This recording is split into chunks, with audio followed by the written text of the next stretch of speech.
What's up guys, Agent here again with a build video. Today we're going to be going over the Magicka Templar. Magicka Templar has kind of gotten a series of buffs between Wolf Hunter and Murkmire. And now they are fairly competitive when it comes to range DPS in PvE content. Compared to the former king, which was the Magicka Nightblades, Magicka Templars are actually matching, or in some cases even beating out Magicka Nightblades. Some of the best Magplars in the game are actually able to pull higher or equal parses to Magicka Nightblades under very similar conditions here.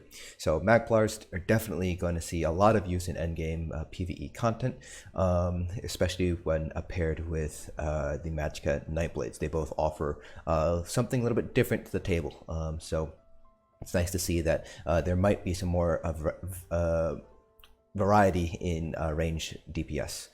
So just like our other build videos, we'll be going over gear, our attribute points, skills, everything you need to know in order to recreate this build. We'll go over a couple of gear options, and then we'll go over our rotation and kind of work through exactly how the rotation should work out, and then do a 6-minute dummy parse so you guys can get an idea of what the rotation will actually look like, as well as the DPS you can expect to see compared to other Magicka DPS. So we're going to get started here first with our gear. So gear has made a couple of changes here, and I do have a couple of different gear options for different types of people here. So first off, we're going to start off with our monster helm set. We're still sticking with Zaan's. Zaan is still a very powerful set to use for Magicka DPS, as long as you're able to be within melee range of the boss, and you don't need any sort of additional cleave damage. If you do need some additional cleave damage, if you can't be within melee distance of the boss, then you might be better off running something like Skoria instead. That's going to be very fight dependent.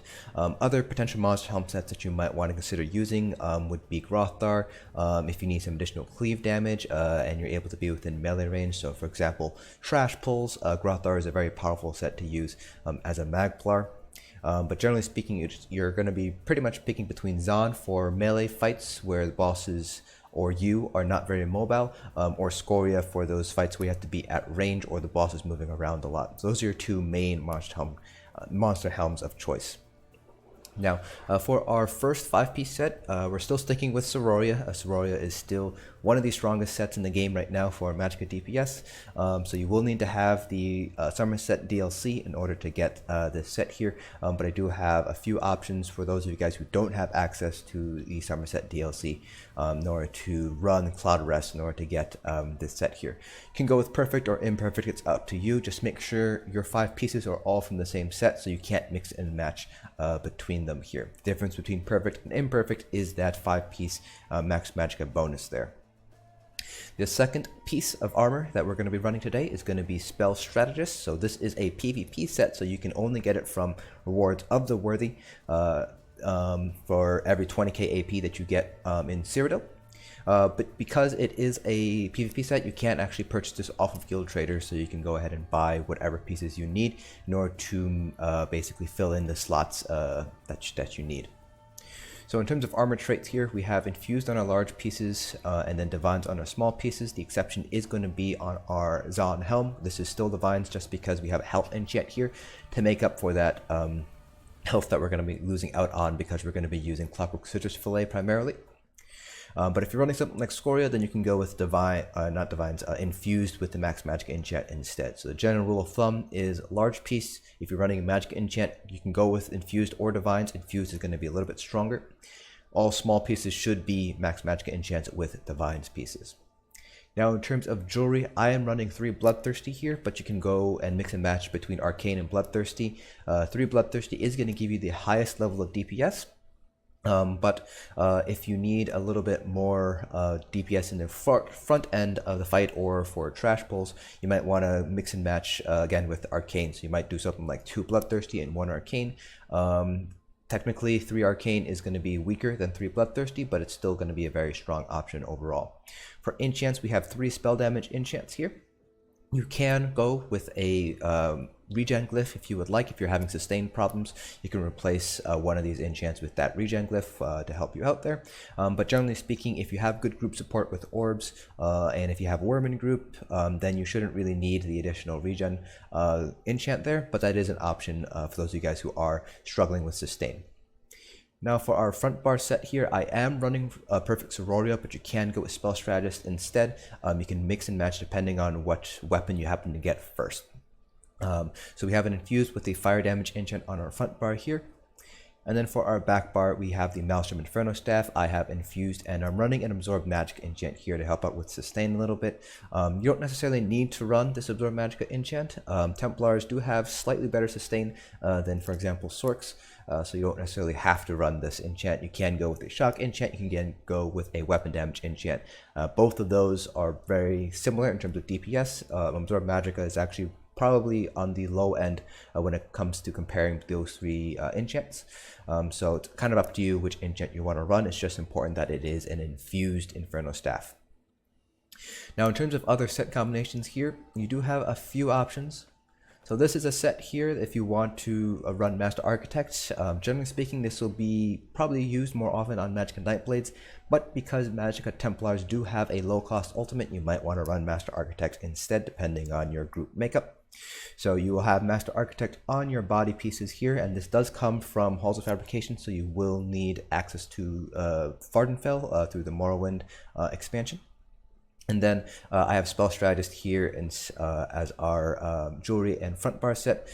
So you will want Master Architect on your body if you are going to be running this, just because your Crescent Sweep will be on, or Empowering Sweep will be on your back bar. So you do want Master Architect on your body here. Now, if you don't have Spell Strategist, you can go instead with something like this, which is a Perfect Siroria with Mother Sorrow instead. You can also swap out Siroria with Spell Strategist instead if you don't have access to Somerset. So you can go Spell Strategist on the body and then Mother Sorrow on your front bar, or vice versa. So you do have several options here. The DPS difference between all these different combinations is fairly small. It's usually between 2 to 3k depending on your rotation and things like that. So don't feel like you have to run Siroria and Spell Strategist in order to pull out the best DPS. But for purposes of the parse that we're going to be doing at the end of the video, we will be doing the Siroria Spell Strategist combination. Now for the rest of our build information here, so we are a Dark Elf. Dark Elves are going to be probably the strongest option when it comes to race choice for Templars. The other option will be High Elves, the Altmer instead. Dark Elves do lose a little bit of sustain because they don't have 9% additional max Magicka regen. High Elves have that additional regen, but Dark Elves have a little bit stronger flame damage boost. So a lot of our damage is flame damage as a Templar. So having the additional 3% flame damage compared to the Altmer is going to be pretty useful overall. We have 64 points into Magicka here. You can put a couple points into health if you feel like you need a little bit more survivability. That's kind of up to you if you want to run that or not. With Witch Mothers and 1 health glyph, we're sitting at 16,590 in terms of our max health. So that's fairly comfortable, especially when you consider that we might be using shields. But again, it's up to you whether you feel like you need that additional survivability or not.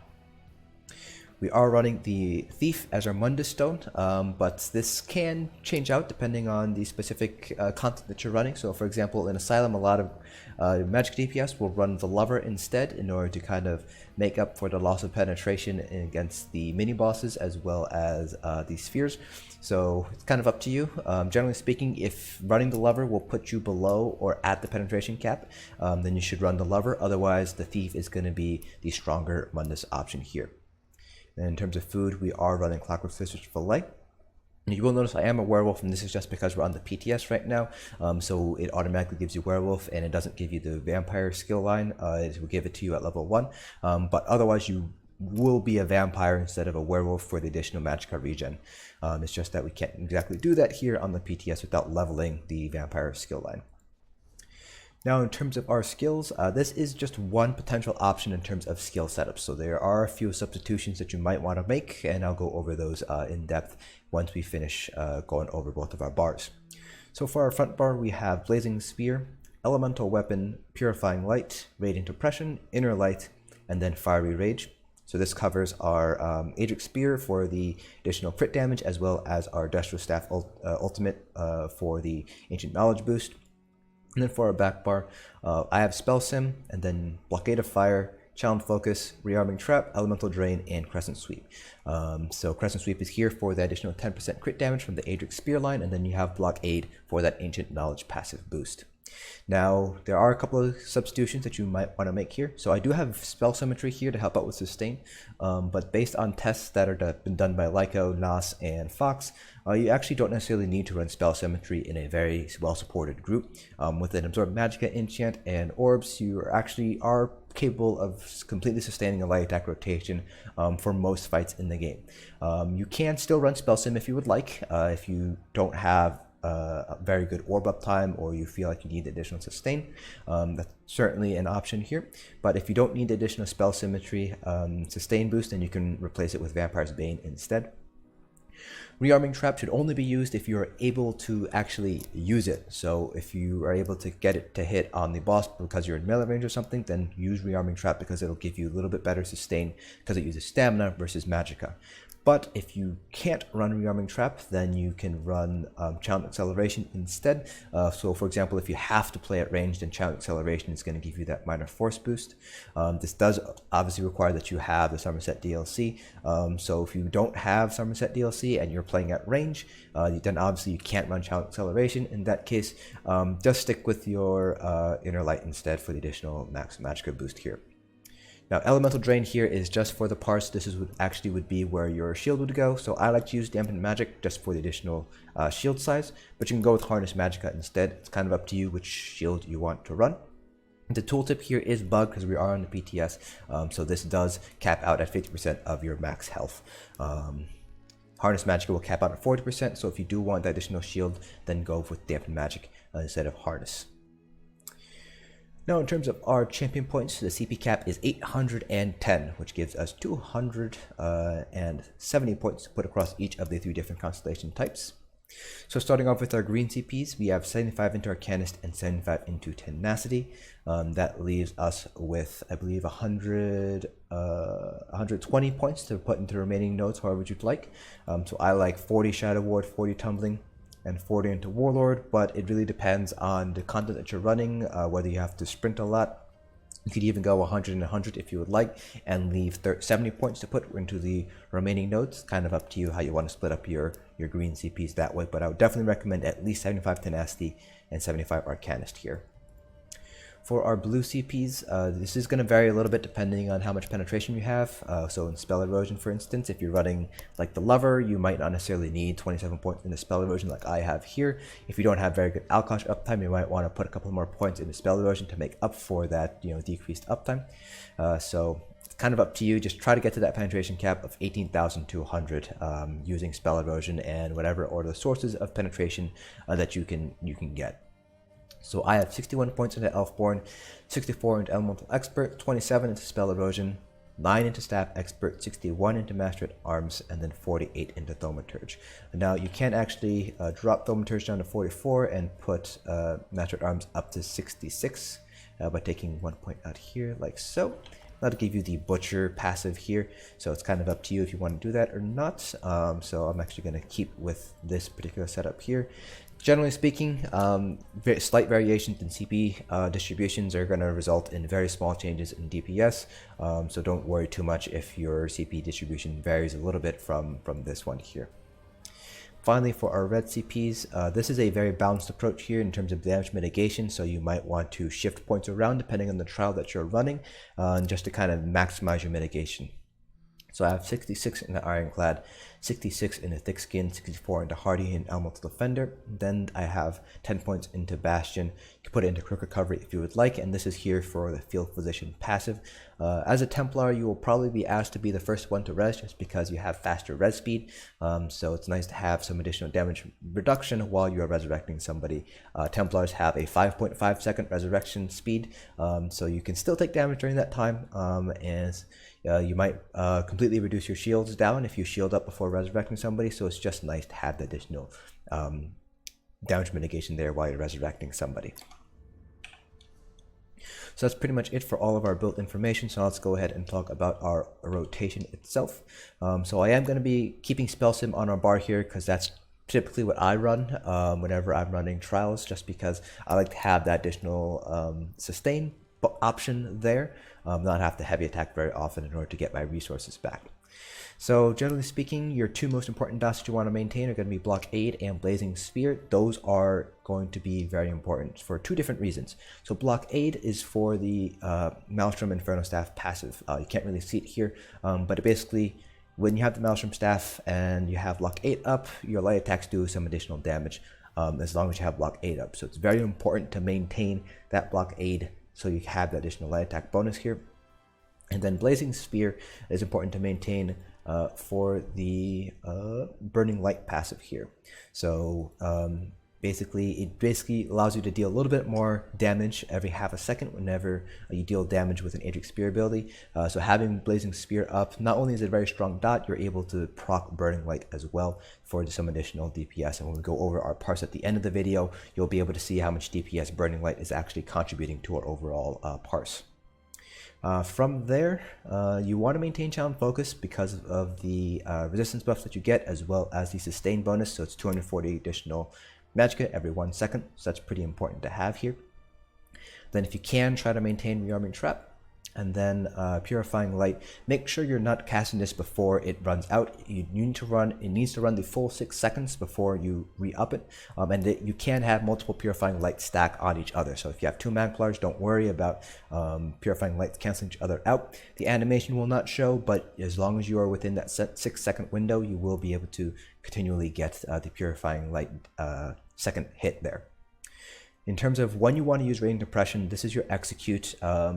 I like to start using it at 30% health. Some people like to start at 25% health. It's kind of up to you how you want to go ahead and deal with that. But going into execute, you want to make sure you have as much max Magicka as you can for that additional 20% damage there. So do try to get at least 50% max Magicka. For this parse, I'm just going to go basically straight through the burn phase, not really going to be worrying about my max Magicka, but as it is something you want to keep in mind in a trial scenario here. Now, in terms of which ultimate you want to use, it's basically going to boil down to, do you want AoE or do you want single target? So if you want AoE, stick with Fiery Rage. This is the strongest AoE ultimate that you have in your arsenal. But if you are looking more for single target damage, then Crescent Sweep is actually a pretty strong choice for that melee cleave as well. So not only does it help proc Burning Light, but it is a fairly strong ultimate to use if you take into consideration how cheap it is. And of course, if you're running Master Architect, Crescent Sweep will be your primary ultimate of choice here. So just really quick to demonstrate the rotation. So again, you just want to make sure you have channel focus down. So I like to throw it down before you run into combat here. As long as you throw it down, you will maintain the bonuses for 20 seconds after you leave the circle, so you don't have to worry about staying in the circle at all for more mobile fights like in Asylum, for instance. Then I like to start off with whatever my source of minor force is, so whether that's trap or channel discoloration. So in this case, it's trap.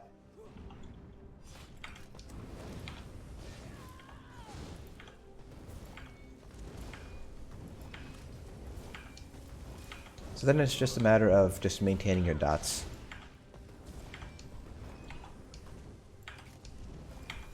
So you have two options when it comes to how you want to do your rotation. The first option is a dynamic rotation. And so basically what that means is your rotation is going to change depending on what abilities you have open. So Blockade has an 8-second duration. Blazing Spear has an 8-second duration. Purifying Light has a 6-second duration. Trap has about a 12-second duration because it's 2 activations of 6 seconds each, and then Channel Focus has a 20-second duration. So they don't necessarily line up very well with each other. So you can go with a dynamic rotation. Basically, you put up Rearming Trap when there's 1 or 2 seconds left on the second trap, and you basically re-up your dots as needed. So basically, right as soon as they go off. So that basically means you're going to be bar swapping very often. The other option is a static rotation. So as the name implies, basically it just means that you stick to the same rotation no matter what. So it's a rotation 1, rotation 2, rotation 1, rotation 2 sort of thing. That basically usually ends up with overcasting, Rearming Trap, and then undercasting Purifying Light. Didn't really do a very good job at starting it.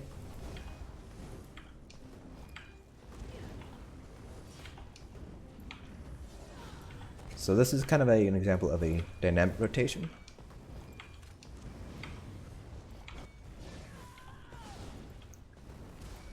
Where you basically re-up your dots as needed. So we're just going to heavy attack to get our Magicka back, and I'll show you what a static rotation would look like. I generally prefer static rotations just because they're easier to remember and kind of get into the groove of things if you happen to die or you need to like interrupt your rotation to do mechanics or something. Dynamic rotations generally will pull a little bit higher DPS, but it's not by a significant margin. It's not like doing a dynamic rotation will increase your DPS by 2 or 3k. It's more closer to about 1k or so. So it's kind of up to you which rotation you want to do. So in terms of a static rotation,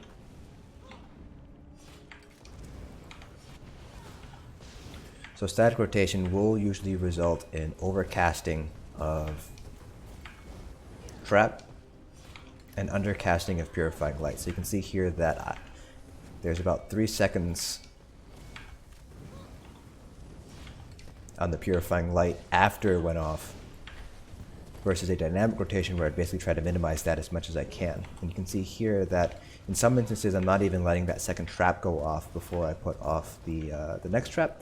So that's kind of what a static rotation will look like. So you do usually end up overcasting Trap and you undercast Purifying Light, but it's a simpler rotation, it's easier to remember, it's easier to get into compared to a dynamic rotation where you kind of have to really keep track of your different dots. Alright, so that's kind of a demonstration of the rotation, kind of an explanation behind it. So now we're just going to do a 6-man dummy parse here. So just to kind of let you guys know, this parse should be compared to other Magicka DPS, ranged Magicka DPS. So you don't necessarily want to compare this to Stamina DPS or Magicka DK. You're going to want to compare this to something like a Magsork or a Magicka Nightblade instead. So that's just something you want to keep in mind here. And again, this is a self-buffed parse. So there are going to be some build videos out there that you see that have group buffs. So things like Comet Prayer or you have Orbs being given to you. So just keep that in mind when you want to compare different parses. So for example, Lyco does a lot of his parses with ideal group buffs. So you have Combat Prayer, he has Orbs from the healer. So that's going to give you a different result than a self-buffed parse like this. That doesn't necessarily mean that his results are any less appropriate or relevant. It's just you gotta have to keep in mind the context behind the parses themselves. So now let's go ahead and get started here with a 6-man dummy parse so you guys can get an idea of the rotation and how much DPS we can actually pull.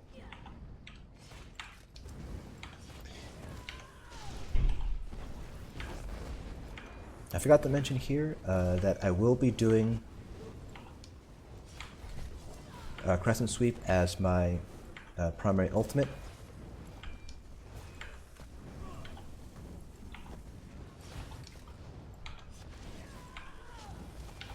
And I am using spell power pots.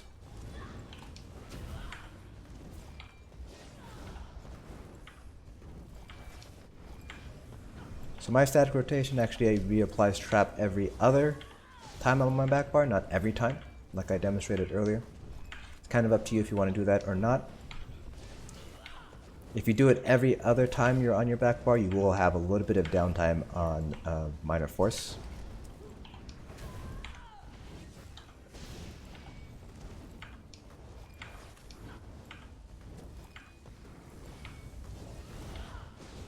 So again, you just want to make sure you're letting Purifying Light completely run out before you reapply it.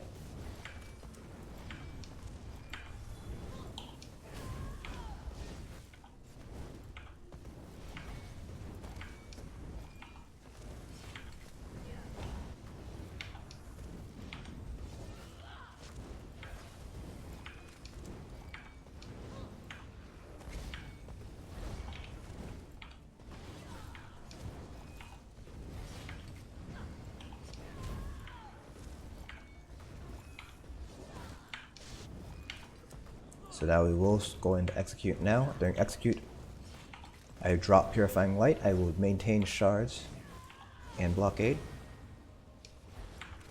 as well as trap and challenge focus. So you're only dropping Purifying Light. If you're all using Vampire's Bane, you'll also drop Vampire's Bane as well.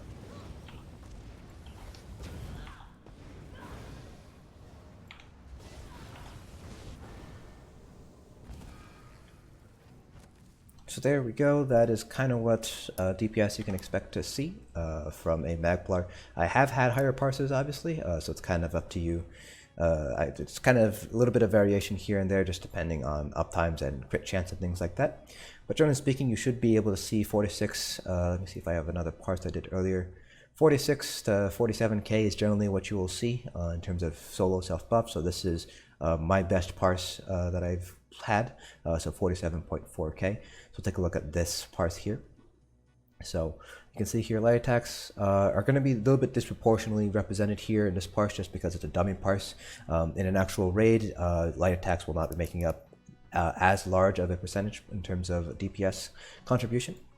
Radiant Depression, our execute is very, very strong. Even though we didn't have that many ticks of Radiant Depression going, I think this is 7 times we cast it. It's still huge contribution to our DPS. Then Blockade and Blazing Spear, 2 very powerful dots here. And this is the Burning Light passive that I was talking about earlier that you can proc off of Blazing Spear. So you can see here that it does nearly as much DPS as our Fiery Weapon, our Flame Damage glyph on our front bar here, and beats out the Absorb Magicka glyph that we have on our back bar. So you saw in this entire rotation that I actually didn't need to heavy attack at all, and that's just the advantage of running that Absorb Magicka glyph on the back bar. Just gives you some really nice sustain. Now, if you are running Vampire's Bane or Reflective Light instead of Purifying Light, you will have a little bit harder sustain issues just because it costs a little bit more than Purifying Light. So that's kind of something you want to keep in mind here. In terms of Magicka in versus Magicka out here, you can see that the Absorb Magicka enchant is giving us about 187 additional regen here. So you can see here the disparity here is about 130 or so. So not terrible. I believe Nightblades are a little bit worse than this. So Templars do have some pretty nice sustain overall. So that is pretty much it for this build video. Let me know down in the comments below if you guys have any questions about this build or any suggestions that you might have for improving the rotation or improving the build itself. So that is it for this video. Hope you guys found this informative, and I will see you guys in the next dungeon.